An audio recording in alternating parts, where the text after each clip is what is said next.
আজকে সকালটা খুবই ব্যস্তময় একটা সকাল ছিল। সকালে ঘুম থেকে উঠে নাস্তা মেক করলাম, সাথে সারাদিন আরো কি কি অ্যাক্টিভিটিস করলাম ওগুলা নিয়ে থাকবে আজকের এই ব্লগটা। গতকাল রাতেই আম্মু বলে রেখেছিল যে সকালে আজকে পেঁপে ডাল রান্না করবে, সাথে রুটি বানাবে বাসাতে।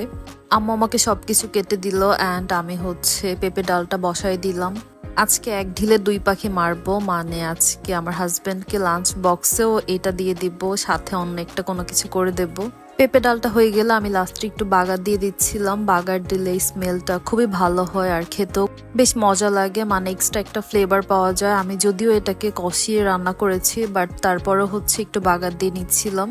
অ্যাট দ্য সেম টাইম আমি আমার হাজব্যান্ডের জন্য একটু রান্না করতেছিলাম। তাকে আজকে চিকেন ভুনা করে দেব, সো একটু চিকেন গুলাকে ভেজে নিলাম। রান্না শেষ করতে করতে দেখলাম যে আম্মুর রুটি বানানো শেষ হয়ে গিয়েছে, সো আমি রুটিগুলাকে একটা একটা করে ভেজে নিলাম। যেহেতু সবাই লেট করে ঘুম থেকে উঠে, এই জন্য রুটিগুলা একটু পরেই ভাজা হয়। রুটি পরোটা দুইটাই ভাজতে হয়, কজ আব্বু পরোটা খেতে চায় না, বাকি সবাই পরোটা খায় আমরা, সো দেখা যায় দুইটাই করতে হয়। আর আমার হাজব্যান্ড গতকাল রাতে এই কলাগুলাকে নিয়ে আসছে। এগুলো আমার খুবই ভালো লাগে খেতে, কজ এগুলোর সাইজ অনেক ছোট, ইজিলি শেষ করা যায়। আর এই যে ব্রেকফাস্ট করে নিলাম অ্যান্ড এরপর রুমগুলাকে একটু ক্লিন করতেছিলাম। রুমের আশেপাশে ভালোই ময়লা হয়েছে আজকে, যদিও ডিপলি ক্লিন করতেছিলাম না, বাট মোটামুটি ক্লিন আপ করতেছিলাম একটু। এরপরে কিচেনে চেক করে দেখলাম আম্মু রান্না বসায় দিচ্ছে, সো রান্না মোটামুটি শেষ। আমি একটু ভর্তা মাখাচ্ছিলাম। আম্মু বলতেছিল একটু তেঁতুল মাখিয়ে দেওয়ার জন্য, সো আমি তেঁতুল আর বেল একসাথে করে মাখায় নিচ্ছিলাম। খুবই মজা ছিল খেতে। এরপর শাওয়ার নামা সবকিছু শেষ করে দুপুরের খাবার কমপ্লিট করলাম অ্যান্ড এরপর একটু ঘুমাইছিলাম।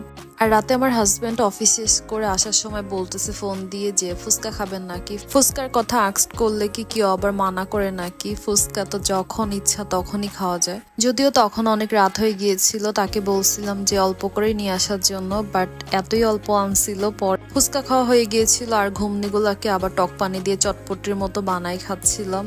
আর রাতের বেলা একটা ডিম ভাজি করতেছিলাম, কজ আমার হাজব্যান্ড যে মাছ রান্না করছে বাসায় ওগুলা খাবে না, সো তার জন্য এভরিডে প্যারা নেওয়া লাগে। আর তাকে আজকে একটা মজা করে ডিম ভাজি করে দিচ্ছিলাম, মানে আমি একটু ধনেপাতা ইউজ করতেছিলাম এক্সট্রা। ধনেপাতা অ্যাড করলে ফ্লেভারটা একটু ভালো লাগে খেতে, আর দেখতেও অনেকটা কালারফুল লাগে। তোমরাই বলো দেখতে কত জোস লাগতেছে না? এটার মধ্যে যদি একটু টমেটো কুচি করে দেওয়া হতো তাহলে আরো বেশি কালারফুল লাগতো, কিন্তু বাসায় কোনো টমেটো ছিল না, তাহলে তো আমি টমেটো অ্যাপ্লাই করে ফেলতাম। আর রাত বাজে 12টা, তখন আমার অনেক পুডিং খেতে ইচ্ছে করতেছিল। নর্মালি বাইরের পুডিং গুলা অনেক ঠিক হয়ে থাকে, বাট আমার একটু মনে চাচ্ছিল থিন করে, মানে একটু ক্রিমি ভাব নিয়ে পুডিং খাওয়ার জন্য, সো এই জন্য বাসায় মেক করতেছিলাম। আর তোমরা যদি এই পুডিং এর রেসিপি চাও তাহলে কিন্তু আমাকে কমেন্ট করতে পারো। আর আজকের ব্লগটা এই পর্যন্তই ছিল। That's it, bye bye.